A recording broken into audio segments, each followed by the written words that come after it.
Alors, bonjour tout le monde, c'est Dr. Anja et le TD qu'on va discuter ensemble, c'est un TD qui va prendre vertige, origine ORL, bien le vertige dans son terme. Vous avez déjà fait le cours avec professeur Oraidi. Dans ce TD, on va essayer de consolider ce que vous avez fait en détaillant les différents aspects, bien la conduite à tenir devant un vertige. Alors le vertige est un symptôme subjectif qui se définit par une sensation erronée de déplacement des objets par rapport au sujet ou du sujet par rapport aux objets. Pour les médecins ou bien les cinquièmes années qui ont passé au service, alors qui ont assisté avec moi à la consultation, alors la première question qu'on posait au malade, c'est de lui demander est-ce qu'il sent que les objets tournent autour de lui ou bien c'est l'inverse. Donc pour faire part entre un vrai vertige et un faux vertige, on va voir ce que c'est le vertige, mais c'est la première question à poser. Alors c'est un motif fréquent de consultation en urgence et il peut répondre à plusieurs causes. Dans certaines, peuvent mettre en jeu le pronostic vital dans 2% des cas. Donc il faut se méfier devant une crise vertigineuse parce qu'il peut cacher une pathologie qui peut engager ou bien qui peut être source de complications qui peuvent engager le pronostic vital de votre malade.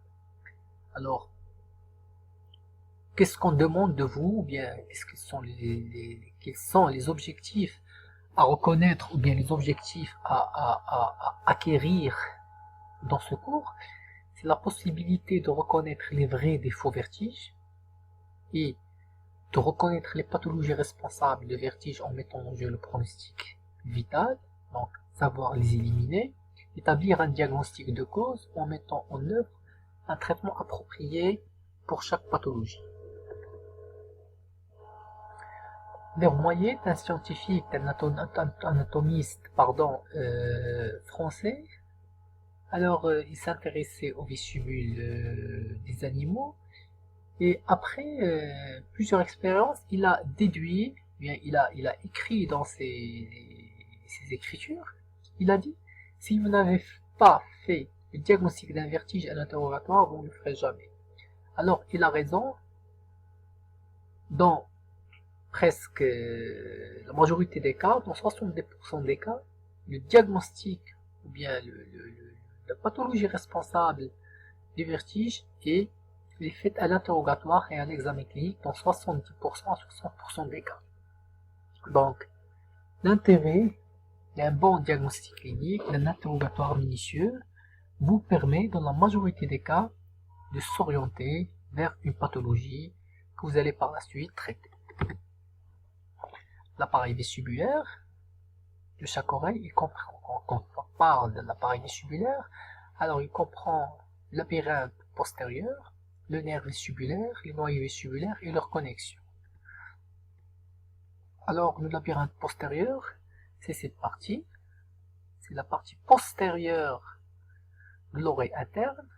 Alors il est constitué de deux capteurs, capteurs d'accélération angulaire sensibles aux rotations de la tête, situés dans les trois plans de l'espace, c'est les canaux. Dans chaque oreille, on trouve un canal horizontal et deux canaux verticaux, un supérieur et un postérieur. Alors, ces canaux sont des capteurs de l'accélération angulaire. Ils nous indiquent la position de la tête lorsqu'on tourne la tête soit à droite, à gauche, lorsqu'on on bouge la tête dans les trois plans de l'espace. Capteurs d'accélération linéaire, ils sont situés dans les organes autolytiques, on va les voir tout de suite, c'est situé en avant des canaux, c'est les trucules en haut et les saccules en bas. Et les informations des mouvements sont ensuite transformées en activité électrique et transmises au cerveau et au cervelet bien sûr grâce aux cellules neurosensorielles qui sont situées au niveau de ces capteurs, ampulaires pour les canaux semi-circulaires et maculaires pour les organes autolytiques, puis sont transmis par le nerf vestibulaire. Alors le nerf vestibulaire, il parcourt ou bien il sort au niveau du vestibule, puis il parcourt le conduit auditif interne, voici le nerf vestibulaire, et il transmet l'information vers le noyau vestibulaire, puis ce noyau vestibulaire il a des connexions avec le cervelet, avec le cerveau, avec les autres noyaux du tronc cérébral. Alors on va détailler les canaux semi-circulaires. Alors au niveau de chaque ampoule, c'est la partie fonctionnelle du canal semi-circulaire où on trouve, là c'est une coupe de la partie ampulaire. Quand on dit partie ampulaire, c'est la partie dilatée du canal. On trouve un épithélium neurosensoriel avec terminaison nerveuse, et à la partie supérieure du canal de l'ampoule, on trouve une petite barrière, c'est la cupule. Alors lorsqu'on bouge la tête à droite et à gauche, cette cupule elle bouge. Alors quand elle bouge, elle décline ces cils qui sont situés à sa base et il donne une information sur le sens du mouvement. Alors pour les canaux latéraux, il donne ou bien il commande les mouvements de l'œil, ou bien il donne l'information au cerveau sur le mouvement de la tête dans le plan horizontal. Et pour les canaux verticaux, le même substratum anatomique, il est responsable de la détection des mouvements dans les plans verticaux. Les trucules et les saccules, alors on a vu où ils sont situés. Alors c'est des récepteurs de l'équilibre statique. Alors là c'est la macule étriculaire et là c'est la macule sacculaire. Ils sont situés en avant et au-dessous des canaux semi-circulaires et ils sont responsables de la détection des mouvements dans les plans linéaires. Alors pour le saccule qui est celui-là, alors il répond essentiellement aux mouvements verticaux. Alors quand on est dans un ascenseur, on peut savoir sans le vouloir est-ce qu'on monte en haut en bas, et cette sensation elle est donnée par le saccule. L'étricule, c'est l'organe situé au-dessus du saccule, et à l'inverse du saccule, il détecte les mouvements qui sont situés dans le plan horizontal. Lorsqu'on est dans une voiture par exemple, on peut savoir est-ce qu'on part en avant et en arrière, même si on a les yeux fermés. Alors, cette sensibilité, il est commandé ou bien il est géré par l'étricule ou bien par la macule étriculaire. Alors, la fonction de l'équilibre nécessite une plurimodalité sensorielle. Alors, il nécessite une vision pour nous aider à se situer dans le décor, qui nous renseigne sur la vitesse relative. On a besoin de la proprioception, l'afférence des muscles et des membres du cou, pour nous informer de la disposition des différents segments du corps les uns par rapport aux autres, les accélérations et les tensions qu'ils subissent. On a besoin des deux appareils vestibulaires pour nous renseigner sur les accélérations angulaires par l'intermédiaire des canaux semi-circulaires et linéaires par l'intermédiaire de l'étricule et saccule. Et sur la position de la tête position de la tête et de son inclinaison par rapport à l'axe gravitationnel. Alors, la fonction de l'équilibre nécessite, comme on a dit, une plurimodalité, et le rôle de l'appareil vestibulaire, il est double. Alors, le premier rôle, il est le cerveau à créer une perception consciente de la position et des mouvements du corps par rapport à l'environnement. Et deuxième des choses, il produit ce qu'on appelle les réflexes compensateurs. Alors il faut savoir que le vestibule, ou bien le noyau vestibulaire, il produit 3 réflexes. Ces réflexes ils sont très essentiels à comprendre pour pouvoir comprendre la pathologie. Le premier réflexe, c'est le réflexe vestibule oculaire, c'est le réflexe le plus important. Il permet de stabiliser le regard au cours des mouvements de la tête. Alors lorsqu'on bouge la tête à droite, l'œil part systématiquement à gauche, sauf si on veut suivre un objet. Lorsqu'on bouge la tête en haut, l'œil il contre le mouvement de la tête qui permet à l'œil de stabiliser une vision sur une cible donnée. Le réflexe vestibulo-spinal, il aide à maintenir la position érigée pendant la station debout et à piloter l'équilibre au cours de la marche. Le réflexe vestibulo-vagal adapte les fonctions végétatives au changement de position. Alors, quand est-ce qu'on a un vertige? Alors, lorsqu'on a un message visuel proprioceptif normal avec un message vestibulaire erroné. Là, on parle bien sûr d'un vertige d'origine vestibulaire. Alors, ces discordances de messages vestibulaires et messages visuels et proprioceptifs, traités au niveau du cervelet et au niveau du cerveau, entraînent une symptomatologie que le patient ressent comme un vertige. Alors, conséquence d'une perturbation vestibulaire. Alors, lorsque le vestibule il est atteint, bien sûr, il y a une atteinte de ces réflexes. Alors, premier réflexe, c'est la perturbation des voies vestibules oculaires. Donc, il y a moins de fixité au niveau du regard et l'œil part d'un côté par rapport à l'autre. On va tout à l'heure vous postuler une vidéo sur ce qu'on appelle le nystagmus. Donc il y a des mouvements au niveau de l'œil qu'on peut enregistrer par plusieurs examens paracliniques et on peut voir parfois à l'examen clinique ce qu'on appelle le nystagmus. Perturbation du voie vestibulo-vagal, conséquences manifestations neurovégétatives, vomissements, nausées, pâleur, perturbation du voie vestibulo-spinale, trouble de l'équilibre et déviation segmentaire vers le côté lésé. Alors, conséquence d'une destruction vestibulaire aiguë, c'est un patient qui a une fracture de rocher qui passe au niveau du vestibule sans atteinte de la cochlée. Bien sûr, il va avoir un vertige aigu, rotatoire et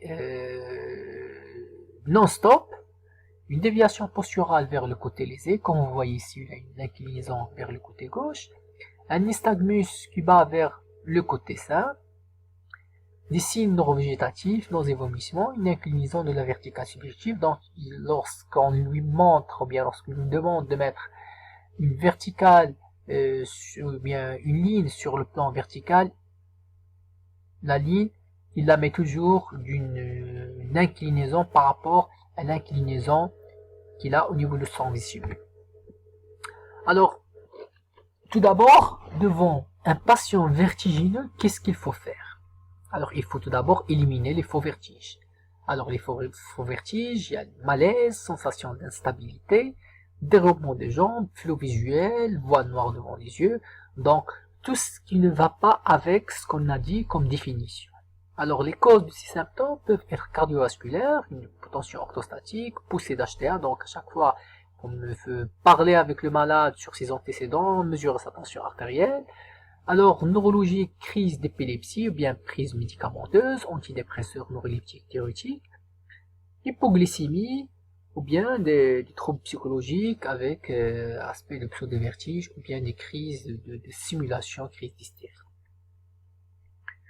Alors, deuxième volet, c'est la recherche de signes orientant vers une atteinte centrale pour éliminer bien sûr l'urgence vitale.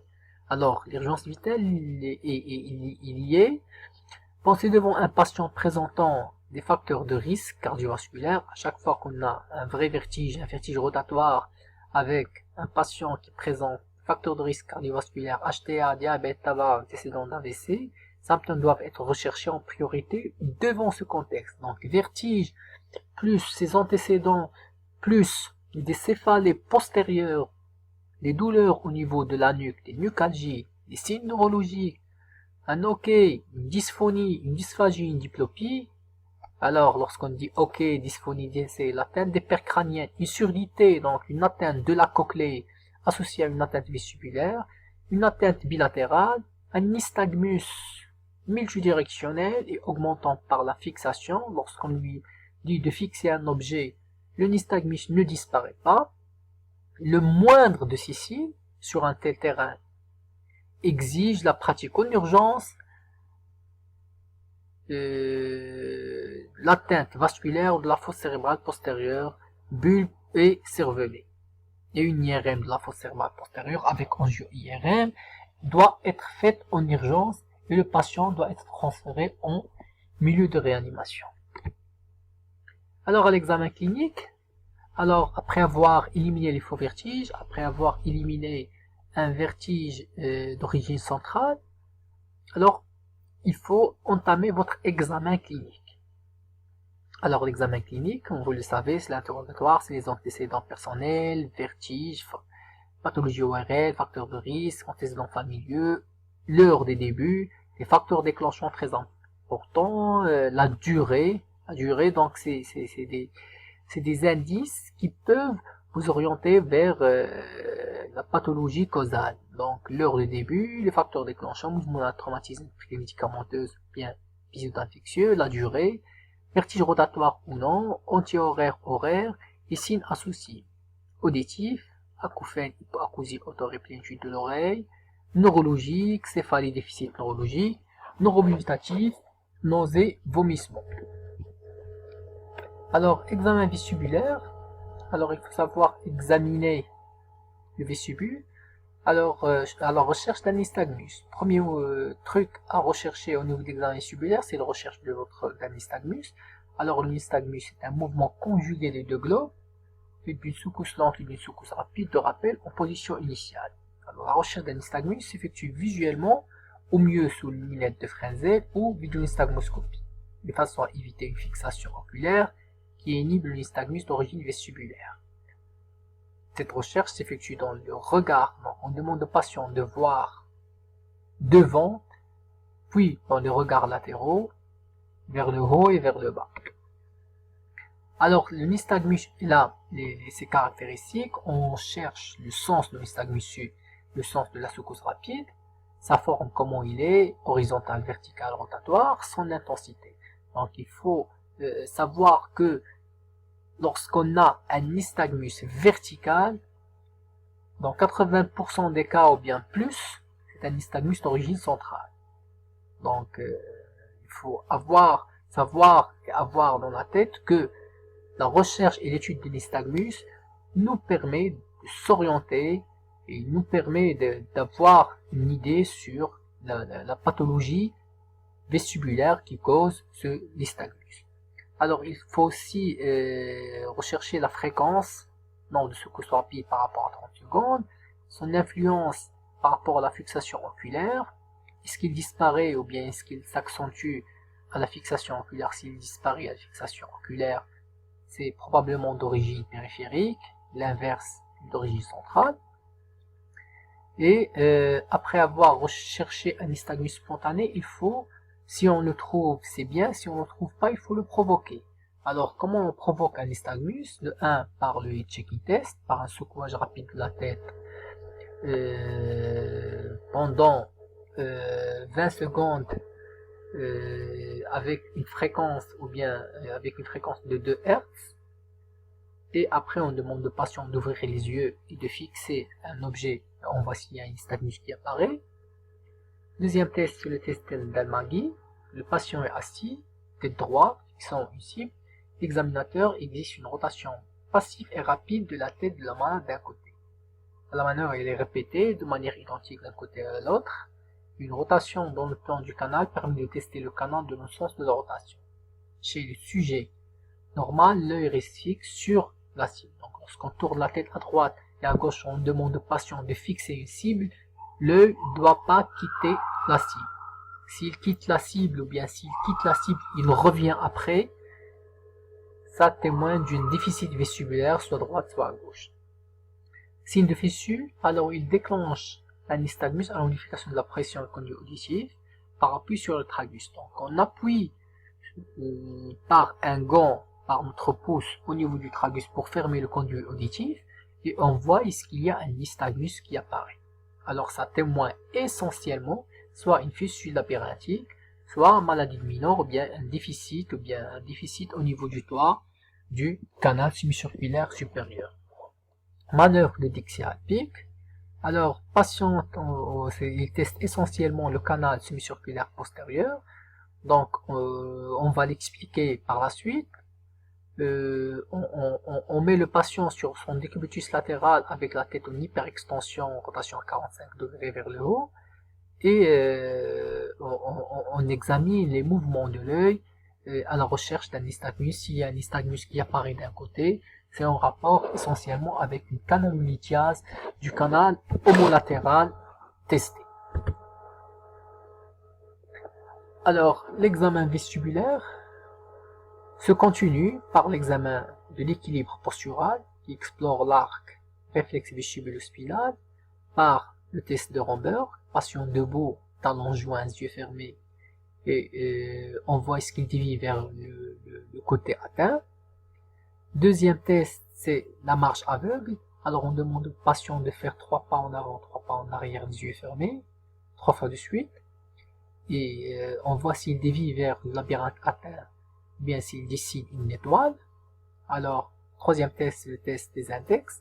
Les yeux fermés, assis, sans appui dorsal, bras tendus à l'occlusion palpébrale, les index dévient vers le labyrinthe atteint.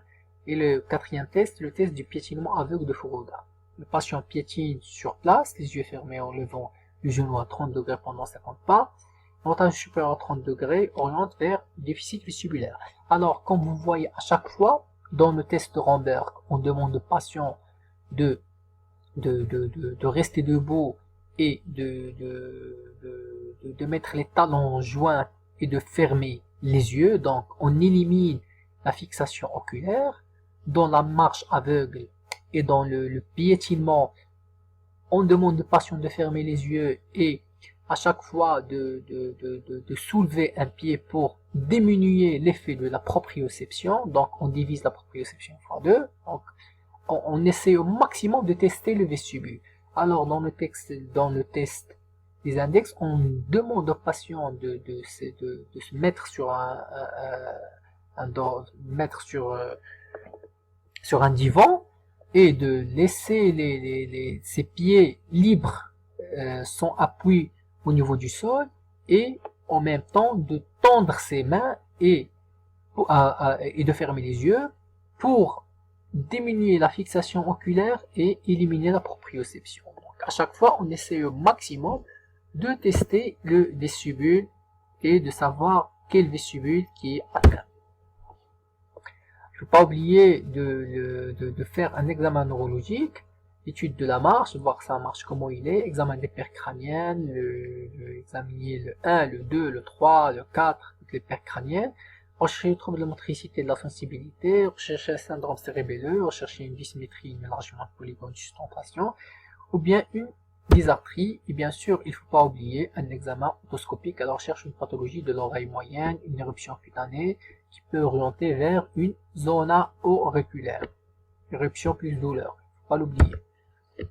Alors, lorsqu'on termine l'examen clinique, on fait cet interrogatoire avec un examen clinique minutieux, à la fin, on a sur papier deux syndromes, bien dans la tête deux syndromes. Soit un syndrome vestibulaire périphérique ou central, par rapport au syndrome vestibulaire qu'on a. S'il est périphérique, c'est un syndrome vestibulaire qui est harmonieux, qui est caractérisé par une déviation segmentaire du côté atteint, nystagmus spontané contralatéral qui diminue ou abolit par la fixation du regard, très important, signe cochléaire parfois associé. Mais le plus important, c'est le syndrome vestibulaire harmonieux, il est périphérique et caractérisé par une déviation segmentaire vers un côté et le nystagmus vers le côté contralatéral. Syndrome vestibulaire central, syndrome qui est incomplet, disharmonieux avec des signes neurologiques associés. Donc, l'examen clinique à lui seul nous permet de s'orienter vers la centralité ou bien vers le caractère périphérique du vertige. L'examen complémentaire qu'on peut demander en dehors du contexte d'urgence neurologique ou traumatique, l'examen qui suffit pour apporter un traitement adapté, IRM de la fosse postérieure, suspicion d'AVC vertébro-basilaire, TDM des rochers dans le contexte traumatisme ou infectieux, angioscanner transsupraaortique céphalée ou examen neurologique normal. Examen cochléo-vestibulaire, VNG, c'est la vidéonystagmographie, VHT, c'est les Video Head Impulse Test, et les PO, ou bien le vertical subjectif, seront différés en consultation ambulatoire. Alors, les diagnostics étiologiques et la prise en charge. Là, on a défini le vertige. Alors, on a parlé sur comment différencier un faux d'un vrai vertige. Troisième des choses, on a parlé du caractère du vertige central et périphérique. Là, les diagnostics étiologiques, prise en charge thérapeutique.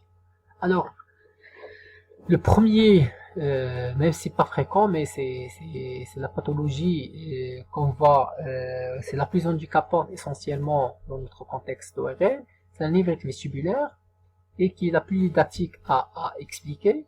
Alors, comment ça se manifeste? Grande vertige intense de survenue brutale, grande crise, c'est une grande crise qui dure 3 à 5, une semaine, qui augmente d'intensité durant les premières heures et qui persiste, hein, qui induit une instabilité importante, sauf que le malade peut marcher. Alors, il faut toujours se mettre dans la tête que il y a le vertige, il y a les vomissements, sauf que le malade, il peut marcher.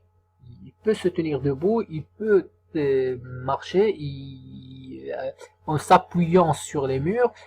Donc, il a encore cette possibilité. Pourquoi? Parce qu'il y a encore une oreille et un vestibule qui fonctionne. Alors, autre caractéristique, c'est l'absence de céphalée, ni signe auditif. Et l'examen neurologique, il est normal. Le syndrome vestibulaire périphérique, il est déficitaire. Alors, le traitement en cas de névrite vestibulaire, il repose sur le repos au lit, puis lever précoce, traitement antivertigineux, antiémétique, corticothérapie à forte dose, et parfois on peut donner les antiviraux, et rééducation vestibulaire qui doit être précoce. Deuxième diagnostic qui est le plus fréquent, c'est le vertige paroxystique bénin. Alors, le plus typique et fréquent par dépôt d'un canalolithiase, dépôt des petites lithiases au niveau du canal. Alors, le plus fréquent, c'est les lithiases du canal semi-circulaire postérieur et surtout, c'est le droit. Alors, comment ça se manifeste? C'est un vertige rotatoire intense de durée brève, durant moins de 30 secondes, et se caractérise par un caractère positionnel récurrent des crises, avec absence de signes neurologiques ou auditifs. Pardon. Il est confirmé par la manœuvre de Dixé-Alpic. On va expliquer. C'est ça la manœuvre de Dixé-Alpic. On met le patient sur un divan et on le récline à droite et on voit s'il y a un nystagmus qui apparaît. Et s'il y a un nystagmus qui apparaît, on peut le libérer tout de suite. Donc le traitement, c'est un traitement physique, non pas un traitement médical, par manœuvre de semant. Ou bien on peut diagnostiquer et traiter par une autre manœuvre, c'est la manœuvre des plaies.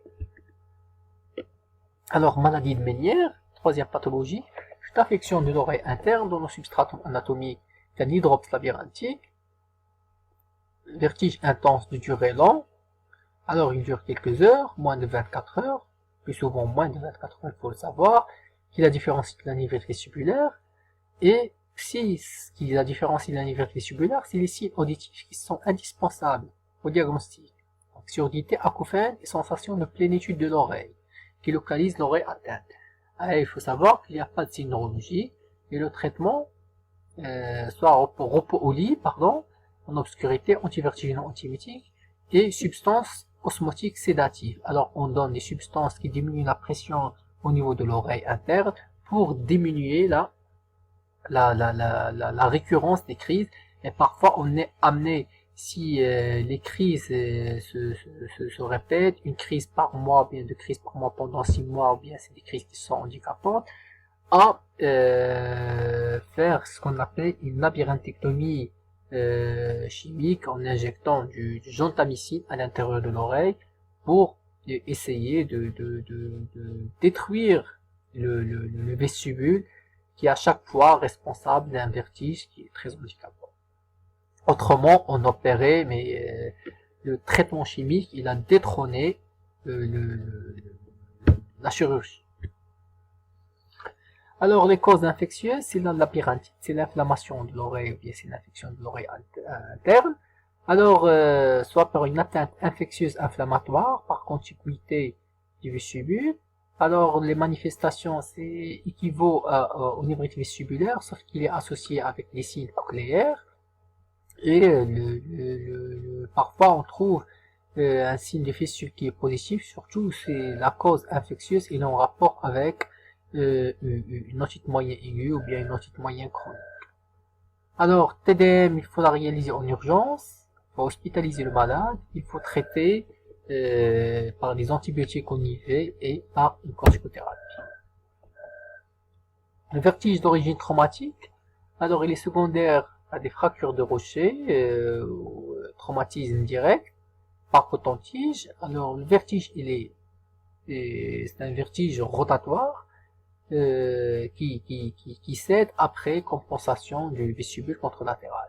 Alors on peut aussi avoir un vertige d'origine traumatique en post-opératoire, surtout pour ceux qui ont assisté avec nous en cas de chirurgie de l'oreille interne, hein, chirurgie stapédienne, c'est la chirurgie de l'autospongiose.